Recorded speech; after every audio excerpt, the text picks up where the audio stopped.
الحمد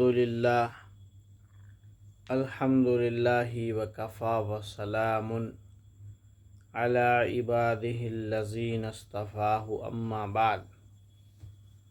محترم سامعین، صحابہ کے واقعات میں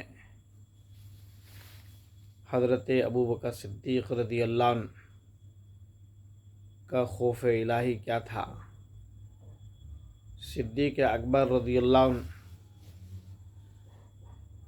ہمارا اہل سنت والجماعت کا عقیدہ یہ ہے کہ تمام انبیاء علیہ السلام کے بعد اگر کوئی شخص ہے تو صدیق اکبر رضی اللہ عنہ سب سے افضل ہیں۔ آپ کے بلاوے کی آواز جنت کے ہر دروازے سے لگے گی۔ اللہ کے نبی صلی اللہ علیہ وسلم نے آپ کو جنت کی بشارت عطا فرمائی، اور یہاں تک کہ جنت کی ایک جماعت کا سردار بتایا ہے۔ اتنے انعامات کے باوجود وہ شخص اللہ سے کس قدر ڈرتے تھے۔ کبھی فرماتے کہ میں کوئی درخت ہوتا جو کاٹ دیا جاتا، کبھی فرماتے میں کسی مومن کے بدن کا بال ہوتا، کبھی فرماتے میں گھاس ہوتا جس کو جانور کھا لیتے۔ ایک مرتبہ ایک باغ میں گئے، دیکھا کہ ایک جانور ہے جو خوب چر رہا ہے، تو آپ نے فرمایا کہ تو کس قدر لطف میں ہے، آرام میں ہے، کھا رہا ہے، پی رہا ہے، درخت کے سائے میں رہتا ہے، تو قیامت میں تجھ سے کوئی حساب نہیں۔ کاش ابوبکر بھی تجھ جیسا ہوتا۔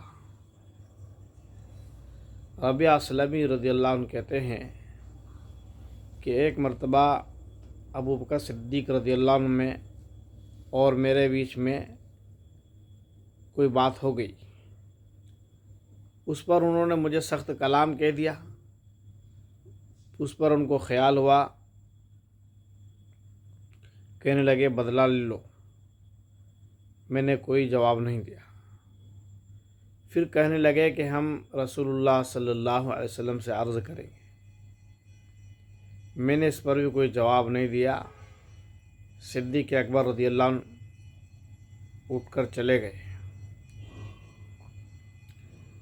تو ربیعہ اسلمی کہتے ہیں کہ ہمارے قبیلے کے لوگ بنو اسلم آئے اور کہا یہ بھی خود بات ہے کہ خود ہی زیادتی کی ہے، خود ہی سخت کلامی بولی ہے، اور کہہ رہے کہ اللہ کے نبی سے شکایت کروں گا۔ ربیعہ اسلامی نے کہا کہ تمہیں پتہ نہیں یہ کون شخص ہے؟ یہ صدیق اکبر رضی اللہ عنہ ہے۔ اگر یہ ناراض ہو گئے تو ان کی ناراضگی سے پیارے نبی صلی اللہ علیہ وسلم ناراض ہو جائیں گے۔ وہ پیارے نبی صلی اللہ علیہ وسلم جب ناراض ہوں گے، اللہ کا نبی جب ناراض ہو جائے تو اللہ تعالی ناراض ہو جائیں گے، اور اللہ جل شانہ کے ناراض ہونے کے بعد ربیعہ کی ہلاکت میں کیا تردد ہے۔ پھر ربیعہ اسلمی رضی اللہ عنہ حضور صلی اللہ علیہ وسلم کی خدمت میں پہنچتے ہیں، پورا قصہ سناتے ہیں۔ اللہ کے نبی صلی اللہ علیہ وسلم نے ارشاد فرمایا، ٹھیک ہے، تمہیں بدلے میں کچھ نہیں کہنا چاہیے، البتہ یوں کہو کہ ابوبکر اللہ تمہیں معاف کرے۔ یہ وہ شخص ہے جن کا خوف ہے۔ آج ہم بڑے سے بڑے گناہ کر کے بھی، اللہ کی نافرمانی کر کے، اللہ کے حکم کو چھوڑ کر اور اللہ سے نہیں ڈرتے، اور یہ لوگ اللہ کے حکم کو بجا لا کر اللہ سے ڈرتے تھے۔ اللہ پاک کرے کہ ہمیں خوف الہی پیدا ہو جائے اور ہم آخرت کی فکر کرنے لگیں۔ اللہ عمل کی توفیق عطا فرمائے۔